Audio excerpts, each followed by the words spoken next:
itu dibayar nggak sih?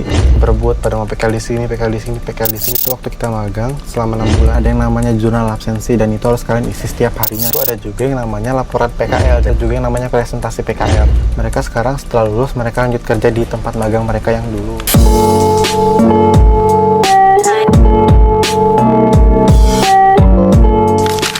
Halo guys, kembali lagi di channel YouTube aku, Daily Adit.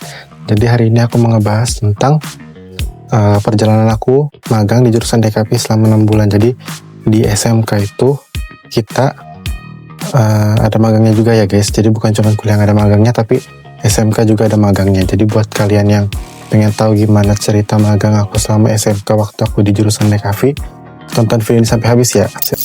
Oke, jadi yang pertama ini aku mau ngasih tau ke kalian dulu.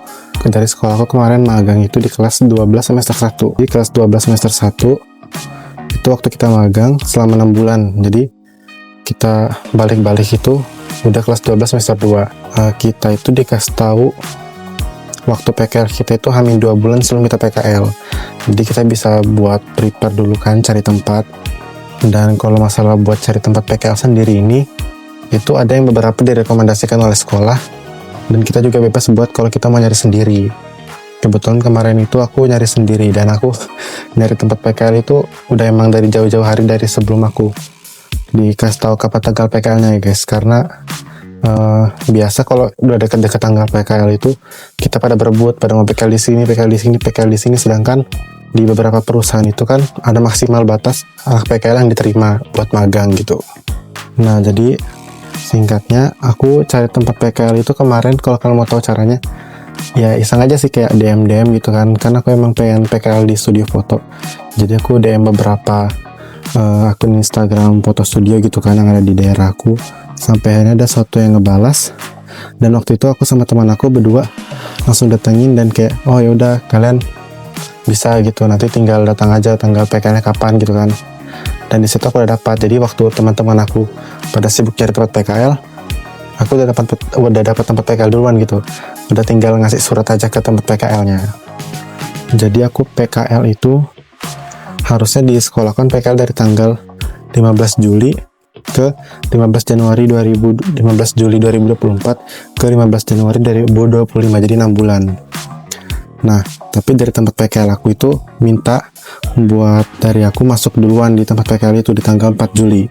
Aku PKL selama 6 bulan, aku PKL duluan, dan aku juga selesai duluan di tanggal 4 Januari 2025 itu. Di hari pertama PKL itu kita diantar dulu ya guys dari pihak sekolah oleh guru ke tempat PKL. Kita pakai seragam sekolah buat nandain bahwa kita udah mulai PKL di tempat magang kita pada hari itu. Setelah pengantaran ya udah kita perkenalan gitu kan sama orang-orang studio. Aku sama teman aku perkenalan, terus diajak ngobrol, sharing gitu kerjanya di sini ngapain aja, terus diajak room tour juga. Jadi kayak tempat-tempat kerja, area kerja yang buat kita nanti magang itu gimana, di mana gitu loh.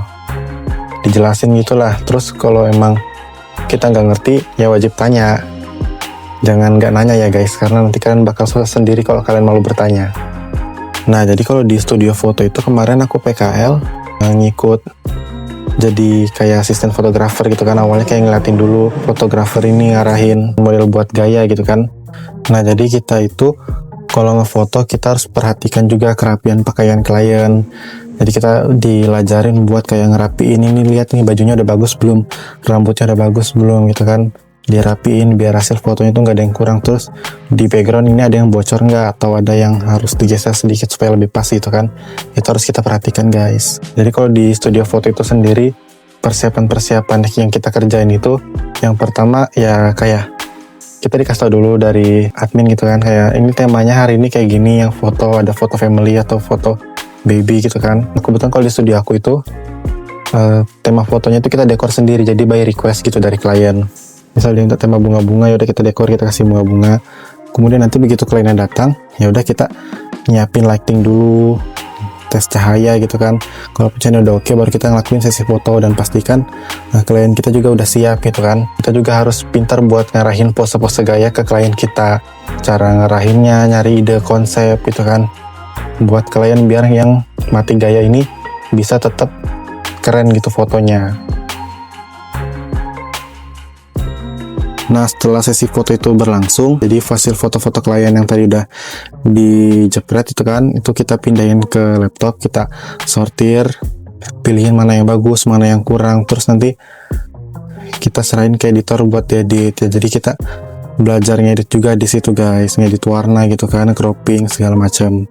Jadi itu kan kalau job di studio ya. Nah, sedangkan kalau kita job di luar, misalnya ada acara wedding atau engagement gitu kan, atau photoshoot di luar, ya kita bantuin bawa alat keluar gitu kan, kita setting alat di studio on location. Jadi di lokasi kita setting lighting segala macam, background. Terus kalau kayak buat acara wedding ya, aku kemarin itu bantuin buat megang flash ya kan, ngarahin flash buat dapat cahaya yang bagus, karena kalau wedding itu kita benar-benar ngejar momen, karena acara itu akan terus berjalan dan kita harus pintar-pintar buat tangkap momen yang pas pada saat itu. Seru sih guys kalau ikut acara wedding kayak gitu kan, selain kita belajar, kita ngeliatin acara orang juga, terus kita juga ya udah makan enak gitu kan. Kalau ada di hotel, misal di hotel setelah kerja, misal waktu istirahat, waktu luang, ya udah kita bebas deh ikut makan juga gitu. Jadi ya kalau dibilang capek ya emang capek, tapi seru. Kadang bisa dari pagi ke sore atau bahkan dari pagi ke siang kan, terus sorenya nyambung lagi sampai malam gitu. Jadi ya ini kayak selama kurang lebih 6 bulan aku PKL, sebetulnya banyak sih ceritanya gitu kan. Tapi kalau kalian tanya kerjaan dasarnya ya seperti itu, kayak yang ngedekor, terus nyusun konsep, nyusun tema, kemudian setting lighting, setting pencahayaan, terus sesi pemotretan gitu kan, ngerapin pakaian klien, dekorasi kita rapiin. Setelah itu sesi pemotretan selesai, kemudian fotonya kita sortir, lalu diedit, lalu dicetak gitu. Jadi kalau di tempat PKL aku itu cetak fotonya kita di luar guys, jadi kita kayak ada kerja sama-sama emang yang tempat percetakan gitu buat cetak fotonya. Kemudian nanti kalau fotonya udah datang di studio, kita yang packingin, kita bungkusin, kita kasih nama gitu kan. Jadi nanti kita kasih tau ke klien kalau misalnya fotonya udah ready, bisa diambil ke studio gitu.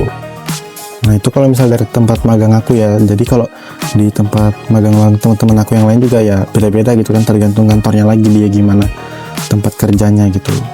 Aku kan ceritain berdasarkan pengalaman aku. Jadi selama kalian 6 bulan PKL itu, kalian ada yang namanya jurnal absensi, dan itu harus kalian isi setiap harinya gitu. Jadi di jurnal absensi itu ada jam masuk sama jam pulang kerja kalian, terus juga kegiatan kalian selama hari itu apa aja. Misal hari ini kita ada foto kan, ya udah kita tulis fotografi gitu. Terus kalau misal besoknya kerjaan kita editing, ya udah kita tulis lagi editing gitu kan, buat laporan. Dan di laporan jurnal absensi ini itu wajib ditandatanganin sama kepala atau pimpinan perusahaan di tempat kita magang, sama guru pembimbing yang ngawasin kita selama kita PKL gitu kalau misalnya ada apa-apa. Kemudian setelah itu ada juga yang namanya laporan PKL. Jadi laporan PKL ini disusun jauh-jauh hari. Jadi kalau dibilang sejenis skripsi mungkin mirip-mirip ya. Jadi kayak laporan kegiatan kalian selama 6 bulan. Jadi ada yang namanya, jadi itu disusun kayak ya laporan pada umumnya, ada pendahuluan, ada bab 1, bab 2, bab 3 gitu kan, penjelasan. Terus ada dokumentasi lampiran selama kita PKL gitu kan, bukti kerjaan kita selama kita magang. Dan itu dibuatnya memang harus dari jauh-jauh hari guys. Jadi kayak kita mulai nyicil laporan gitu kan, karena nanti belum lagi revisi dari guru pembimbing kita. Misal fontnya ada yang salah atau penulisan ada yang salah, itu direvisi, harus dibagusin. Karena kalau misal ada yang kurang di laporan kita itu, biasa guru pembimbing atau kepala sekolah itu nggak mau kasih tanda tangan gitu. Jadi harus benar-benar direvisi, dibaikin. Nanti kalau udah baik baru ditanda tangan, kemudian dikumpul. Jadi ditandatangani juga oleh pimpinan kepala tempat magang kalian sama guru pembimbing kalian gitu.